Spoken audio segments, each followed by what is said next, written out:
Work hard, rock harder. The show that reveals how to get your band the success it deserves. Join Blasco and me, Seth, as we break down how to get more fans, more money, and not get screwed doing it. Hello, this is Seth Jackson from HowToRunABand.com. Welcome to a new episode of Work Hard, Rock Harder. And again, I always forget to check which episode number I'm on. I think this is episode number 29. So I'm going to go with that. This is episode number 29. If it isn't, then it will be eventually. Alright, so first off, I want to get started with some iTunes reviews. A couple people have left iTunes reviews, and I want to read those to you because they're kind of cool, kind of digging it. So the first one comes from Canada. That would be Rob Costigan. And he says, episode 24 went through various interesting topics, but then around the 32-minute mark, you went on a rant about how to... let me reread that again. Around the 32-minute mark, you went on a rant about how pay-to-play gigs were a rip-off. Well played, my friend. Well played. Rob. Thank you, Rob. Yes, I am completely against pay-to-play gigs. I actually had a little bit of inner turmoil. I did pay $10 to get considered for a gig. But I don't think it's pay-to-play because it was basically just the submission price was a $10 thing, but it was really $10 through Sonic Bids, and it was for a bigger festival. And I think they vet bands through this Sonic Bid system. If my band did get chosen, we'd be earning anywhere between $200 to $1,000. So I don't think it would have been a pay-to-play thing. But for the most part, when you're selling tickets up front, that's a pay-to-play scam. Fuck that shit. Your money is better spent elsewhere. Hell, busk outside that club that's doing the pay-to-play crap. You'll probably make a lot more money and more fans. This next iTunes review comes from Aaron from Killing Abraham. The best podcast I've heard. God damn, that's a pretty good... There's some damn good podcasts out there, so thank you, Aaron, for saying that. Anyway, here's what he had to say. Amazing, bro, just amazing. My name is Aaron, and I am the lead singer of the band Killing Abraham, and I pretty much do all of our PR work and everything else for that matter. Plus, I hold a full-time job, and you are dead on when you say it is not easy, but it is doable. I would like to hear your opinions on things like ReverbNation and how they help or hurt. I just wanted to say your advice is definitely spot on, bro. Keep up the awesome work, and I'll keep listening. That is Aaron from the band Killing Abraham. He left the web address for his band. It's killingabraham.com. You can also find him on facebook.com/Killing Abraham. And I'll list that in the show notes as well. So, thank you very much, Aaron. Let's see, about ReverbNation. ReverbNation I have a love-hate relationship with. When they first came out, I was amazed by them. I was hook, line, and sinker in love with ReverbNation. They had a whole bunch of great widgets you can put on your website, you can put on MySpace, you could put anywhere. You can just embed these widgets. You can have these tune packs full of a whole bunch of things. People can share your music, upload your music. It was great. I loved ReverbNation. Nowadays, not so much. And the reason behind that is their widgets are still Flash-based, and most things are moving towards mobile or iOS, and they're HTML5-based. So ReverbNation hasn't scaled well with new technologies, new web technologies. Their widgets, unfortunately, load fairly slow as well. So what we could deal with back in the day with a slow-loading widget, we're not as tolerant of nowadays. One example of where I love them and hate them at the same time is their tabs for Facebook, which are great. You have a tab there that's like, hey, listen to all our stuff, or here's our upcoming shows. But the thing is, when you click on these damn tabs, their widgets take forever to load. I mean, you're sitting there for a minute waiting for this thing just to load up. And once it does load up, you have to scroll past a bunch of crap before you get to see what you wanted to see. And you're already in a very small tab on Facebook. So the amount of patience people have on Facebook is next to zero for anything to load. So to have such a slow loading widget is just unbearable. So I don't like having their widgets on my stuff. Another thing I really don't like about ReverbNation is their ReverbNation charts. They are very deceptive.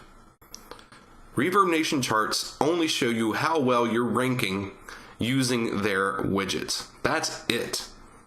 Nothing else. So if you post their widgets everywhere, you're going to rank better. The more you use ReverbNation, the better you rank. I have bands that are ranking in the top 100. I have a band that is 2 years old, hasn't played a show in 2 years. Definitely wasn't one of the top 100 bands of Seattle. Is still ranking on the ReverbNation charts as like one of the top number 24 bands.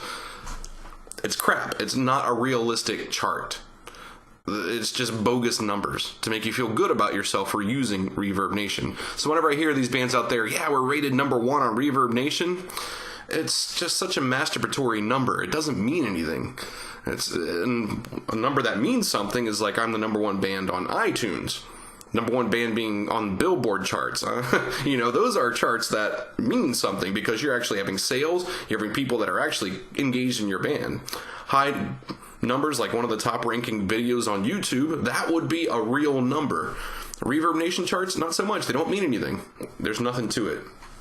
So that's where I don't think it could really hurt your band. It's just don't be deceived by the numbers. I really love ReverbNation. It seems a very musician friendly platform, and I really hope that they get their widgets more in line to be faster loading and HTML5 compliant. And just innovate a little bit more because, man, I really love them, and to see them not keeping on top of it kind of is painful for me because I do love them as a service. So hopefully they will just really pick up the pace because there's not many other organizations, or I don't think any, that are really doing what ReverbNation does for musicians.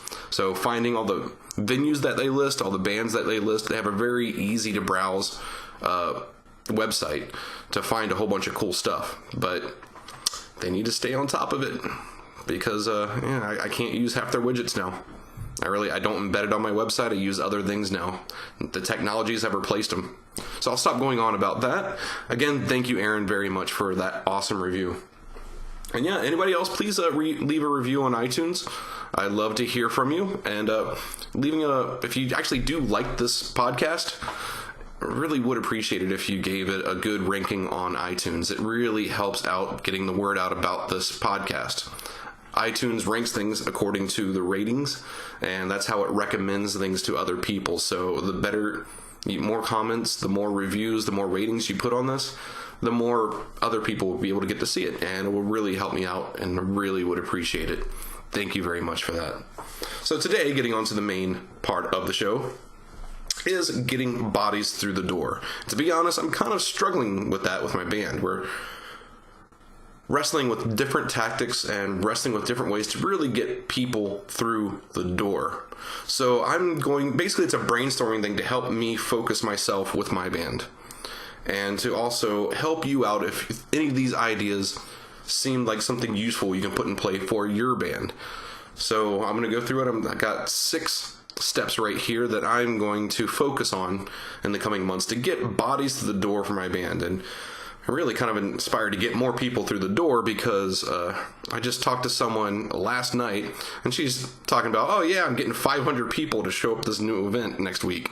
I'm like, what the fuck? 500 people for your band? And to me, that's amazing because I'm having a lot of problems sometimes getting one body through the door at some of these places. I'm booking in different cities. I need to get bodies to the door in multiple different cities. And even in the hometown, sometimes it's hard to get people to off their ass just to go a few blocks just to go see your band at the local club.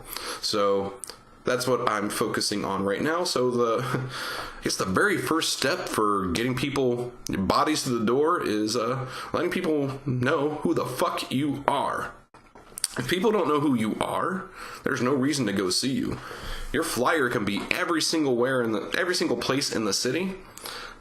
Doesn't matter if they don't know who you are or what type of music you play. It doesn't help them out in knowing who you are. So, flyers do help, They help people that are walking by or in these clubs to see the name of your band and start recognizing that you are a band, and will probably eventually check you out. However, it's a slow process, a very slow process. So you need to resort to multiple things in order to get people to know who you are. So really, a lot of it's about hustling. But really, just go to the shows, try to get on with other... actually, it's something I'm going to cover later, but I'll cover it later. I'll come back to this one, because I might answer some of this and other things I'm going to say. But really, people don't know who you are. They're not going to come to the door for you. You got to figure out ways to get people to know who the hell you are.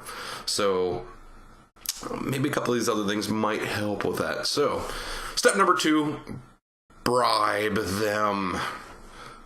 And I've tried this before and haven't had quite a lot of luck with it yet, but let me explain the tactic here. You pay people money to come to your show. This isn't pay to play. This is paying your fans to show the fuck up. 1, let me discuss the tactic, and 2, discuss why you would do something like this. Number 1, the reason you, or actually, number 1 is why it's about 2, almost 3 in the morning right now, so I'm a little bit sleepy. So sorry if I'm a little bit. But anyway, the first thing, the tactic is you offer to pay someone's door money and like their first drink. That's one example. So what I'm planning to do is offer a voucher at our merch booth. If you come in to the show, I will give you $10. You have to come to the show and you have to get our voucher. If you come to the show, get the voucher, I will give you $10 for your entry fee and your first drink. Is basically, it's like, there you go, $10. Why would I do this? 1, you have to break down the barriers for people wanting to come see your show. Boom, that's it.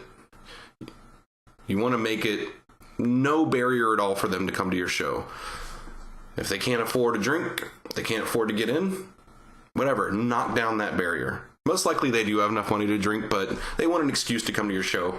Give them that excuse, that $10, whatever. Give them to come in. Hopefully they'll also bring a friend, and this is where you make the money back up. Their friend may pay for the door charge. Their friend might buy all the booze. Their friend might even come in and buy the merch off you. And actually, this guy that you just gave $10 to might turn around and give the $10 back to buy a t-shirt. You never know. So you can make the money back on merch, but the big thing is getting people through the door. And really, it's about impressing the booker and impressing other people. When other people see a ton of people enjoying your band, they go for the herd mentality, which we all have. So don't say you're immune. You're not. We all have the herd mentality. So if you see a bunch of other people enjoying the band, you naturally assume there's something special about this band that all these people are there to enjoy. Once you see that, you just kind of associate that. And you say, oh, this is the band to be checking out. A lot of people need that social group help to make decisions. And the other great thing about this is if the booker sees that you brought a shit ton of people to a club, they're going to be looking for your band to be opening up with or to be playing shows there. They're going to go to your band first as they know you can bring the crowd. So you don't always need to be buying off your crowd. So this is a tactic that is not very sustainable over a lot of places, but it's a way to seed your audience first and try to get that initial number of people out to your shows. So it's something experimental. I don't know how much it'll scale. I don't know if it's just a waste of money. It's still an experimental stage. I've tried offering things on, like, people pre-purchase things on PayPal. It's like, hey, if you buy your stuff on PayPal, then your first beer's on me. Only got one person to buy that. Then I made the mistake of just saying anyone who comes to the door gets free beer or something. I guess there's... Yes, so what happened is basically the other band's friends got a bunch of free beers on my band, and they didn't really watch my band, which sucked. So I paid for a whole bunch of another band's free beers. yeah, didn't work out too well. So this one, I'm gonna say you need to come to the merch stand and get the voucher from me to get that $10. That's how you're gonna do it. No other way. I know you're there to see my band. I know you know about the promotion because you've seen about it online, and you come to my band to talk about it. So this isn't a general thing I'm advertising to the whole universe. It's to my core set of fans that are on my Facebook page or Twitter or whatnot. And that's enough of that one. So it's an experiment. Try to get bodies through the door. Hook or crook. Step number 3. Go to where the bodies already are. So what I mean by that,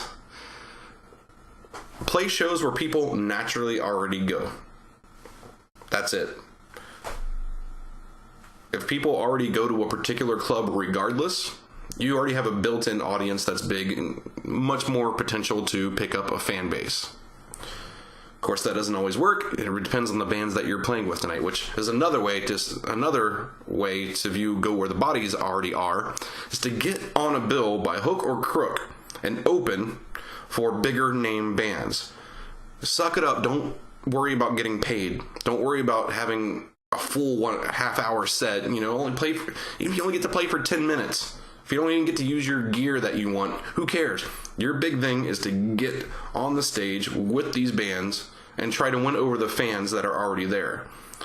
The other bands have already done the hard work. You want to piggyback on that hard work by opening for them, or even if you can't open, like play after them. Yeah, people are going out the door at that point, but you might still be able to grab some of the fan base after the big band plays. Preferably you would open. But, you know, that's part of the hustling thing. You find the bigger venues, not the bigger venues, but the bigger bands that have a more established fan base and try to win their fan base. Seriously, let the other bands do the hard work and you try to piggyback on that. You're still going to have to do your own hustling and your own hard work, but go to where the bodies already are. And that's the venues that you know are popular, and go for the bands that are already bringing the people that you would like to have as your fans. It's not easy. Most bookers aren't going to go for it. But unless you try, unless you hustle your way onto those bills, they're not going to just fall in your lap. You got to hustle for them. So yeah, hustle to get on those bills. Do it. Yeah, another one. All right, so step number 4, go guerrilla. And I mean like gorilla as in Guerrilla, not the other type of ape-like gorilla, Gorilla. You don't want a big hairy thing and jumping on people at a club. That's not what I'm talking about. Guerrilla, Guerrilla. That's about thinking, oh no, I almost said thinking outside the box, and I would have had to slap myself for saying that because that's horrible. But really, it's thinking about unconventional ways to market yourself in a very low-cost way.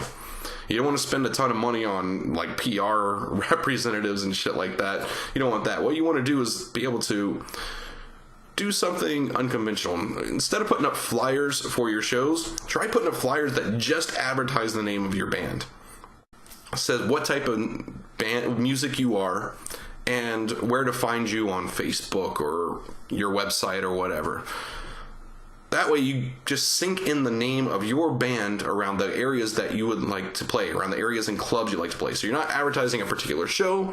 What you're doing is advertising yourself as a brand, as a band, and getting the name of your band in everybody's head. Wherever they go, they cannot not see you. They have to know who you are, and thus generating curiosity to go see your band. So when you finally do play a show in these target markets that you are littering with these flyers, they're like, holy shit, we got to go in and see what this is all about. At that point, you better put on a damn good show. Another part of this guerrilla marketing is really stuff I'm doing, and I think I showed this off in the last one, is I had this little download card. It's a business card that I got printed up that has 3 downloads. People can go to my website and listen to my band. So that way there's nothing preventing people from going and just checking out my band. It's just right there, and they can go and see it. And of course, on that same little landing page they have right there, that shiplosion.com hello, they can also like my band on Facebook really quick, and they can also sign up for my email list. So couple bonuses right there, but the big thing is to get this into people's pockets. That's why I did it as a little business card instead of any type of flyer or other type of weird handout, so people can just stuff it into their wallet, into their front pocket easily, and that way when they get home at night, they'll pull it out. Anything bigger than pocket size is going to get thrown away. Anything that's flyer size like this, they're going to fold it up, stuff it in their back pocket, and they're not going to see it. Little business card, I think more likely to be used, especially if it's a business card that gives you free shit. So that's the other big thing. There's an incentive on this to do this. It's like you get free shit. People like free shit. So that's another guerrilla tactic you can use. There's another one. God, I don't know why I haven't done it yet, and I'm sure I've said it. I think I said it about 2 years ago. I wanted to do this. I still haven't done it yet. Beer coasters. I want to get customized beer coasters with my band Shaplosion's name on it, and just go to all the clubs that I want to play and just have Shaplosion little coasters. I mean, they gotta use coasters. They'll pass them out. They'll take free coasters and my band's name on all of them. That's just another thing to get everyone always constantly seeing that my band is just there, just pervasive. You can't even breathe without seeing my band's name. And that's just a different type of guerrilla marketing tactic. It's really very highly focusing on the clubs that you want to build fans from and play shows to get bodies through the door. That's why I'm not saying this is a Facebook thing or a what do you call it, other Twitter campaign or anything like that. No, this is a very offline targeted thing. Even though that thing brings people to online, still it begins with offline. So yeah, and talking about that, it is about seriously grabbing one person. This is step number 5. Grabbing one person at a time. When you really break down the numbers, sometimes a successful show, especially for a new band, all you need to do is simply get 20 people to show up for your show. If you get 20 people into these smaller venues, it's a successful night for your band. I mean, if each band brought in 20 to 40 people, then the place would be packed at these smaller, like 100-person venue clubs. So your initial focus is these 20 people. If you really think about it, that's very accomplishable. That is, if you have 4 people in your band, that's your band members need to get, 5 people each. 5 people. I mean, do you know 5 people? 5 people that you can convince to get to your show. Just 5. Just go talk to them. Get them to say, yes, I am coming to your show. 5 people. Do the same for your other bandmates. If they're slackers, which there's always going to be slackers in the band, you got to account for that. You might need to get all 20 people, but still, it's a one-by-one process. When you're first starting out, it's a one-by-one process. Talking to your friends, talking to your coworkers, talking to your family, and you're going to shows and meeting new people, meeting new bands, shaking hands, handing out download cards, doing beer coasters and hanging out flyers and talking to people as you do this. Going to the shows, man, that's a great way to meet new people and tell them about your band and hand them a download card. So it's just one person at a time. Kind of have to always be on, always be prepared to network and market your band. Tell people about what's up. Be nice. And yeah, that's another way to get bodies to the door. Just focusing one person at a time. Trying to get that one person to say, yes, I will go to your show. And I think it was Martin Atkins' book. What was it? Tour Smart? Where he said the secret to filling a 2,000 person arena is going to 2 people on a couch, giving them your music, making them completely excited about your band, getting them free downloads, give them some free merch, free swag, talk to them, shake their hands, learn their names. Now you've done that with 2 people, go to the next 2 people.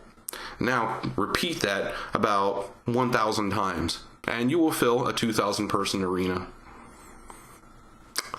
basically it. One person at a time.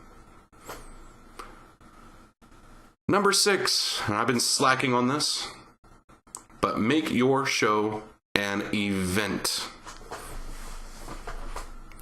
You want to make your show something more than just 3 bands, separate bands playing. That happens all the time. Not that exciting. You want an event. Is there something historical happening? Is there something currently happening in the news that you can use to make your show a little bit more of an event? Don't really pay attention to the news much because I'm so busy doing this stuff, but I'm sure you know something that's happening in the news right now. I don't know. Like, say, the internet bill, CISPA. I don't know if I'm pronouncing that right. You want to throw a show that's against this bill and to raise awareness against that thing passing in U.S. Congress. So you have an anti-CISPA show. You know, I don't know if you give money to anything for that or whatever you want to do, but it's about raising awareness, and the whole thing is getting all the bands to say yes against CISPA, and all these other people that are against that will show up to your show because it's something they can rally around. That's one formative event. There could be a celebrity birthday or celebrity death day.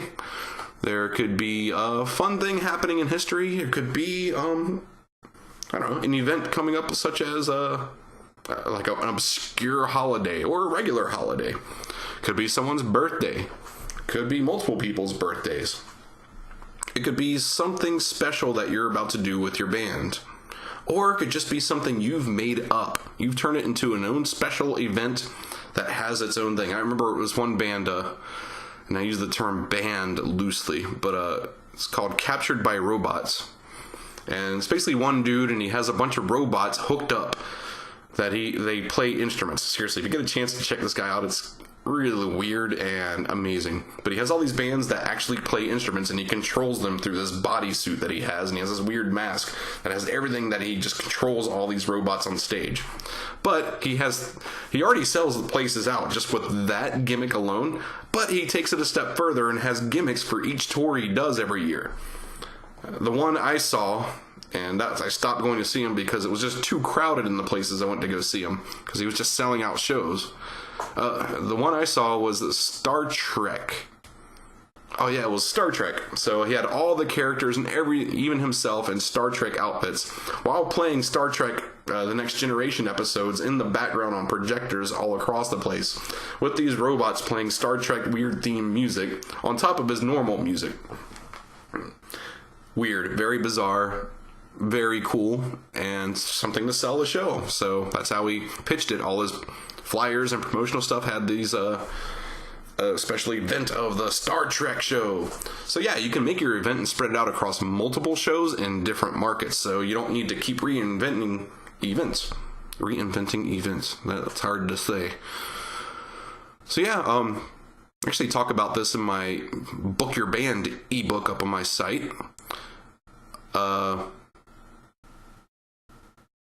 Yeah, making events, that's what gets people out to shows sometimes. That's the deciding factor. When they can say, there's this show over here with 3 bands that are just playing a show. Or over here, you got the super awesome contest, raffle, anti-CISPA, crazy Star Trek bill. It's like, well, fuck, I'm going to that weird crazy thing because that sounds like a party. And I'm out to see bands in order to party. That's what you do. And I guess all of those things feed back into the number one thing is getting people to know who the fuck you are. So I don't know why I put that as the first one when you needed all of those things in order to find those people one by one to let them know who the fuck you are. And breaking through that, once people know who you are, once you get them curious, once you make events that are really awesome and associate yourself with those events, you can get those people through the fucking door. And these are things I'm going to be focusing on because I'm not getting enough people through the door with my band currently. And I need to focus a lot more on doing that. So I will let you know how those experiments go. Anyway, please go to this episode number 29. I think it's episode number 29. Let me check that shit. Is this episode number fucking 29? HowToRunABand.com. I'm not even going to edit this shit out. I'm at the end of the thing. I don't care. Yes. Oh my God, what was that? I got it right. This is episode number 29. So this is episode 29, Work Hard, Rock Harder. Thank you for listening. Please sign up for my email list on howtorunaband.com. If you go to howtorunaband.com, you'll see right up on the upper right-hand corner a little form to fill out your name and email address. You get a free ebook called that's another ebook called Get More Fans to Your Shows. The shit I am talking about right now. A lot of cool little tactics, and it's actually a lot more online focused than some of the tactics here. The tactics I talk about today are more, getting in, doing the dirty work on foot. But some of the tactics I talk about in that ebook are, how to connect with bloggers, how to use Twitter, all the cool little stuff. So it's a free ebook. Go to my website, howtorunaband.com, sign up. Thank you for listening. I am Chris Seth Jackson from howtorunaband.com. Take care. Bye. We want to hear from you.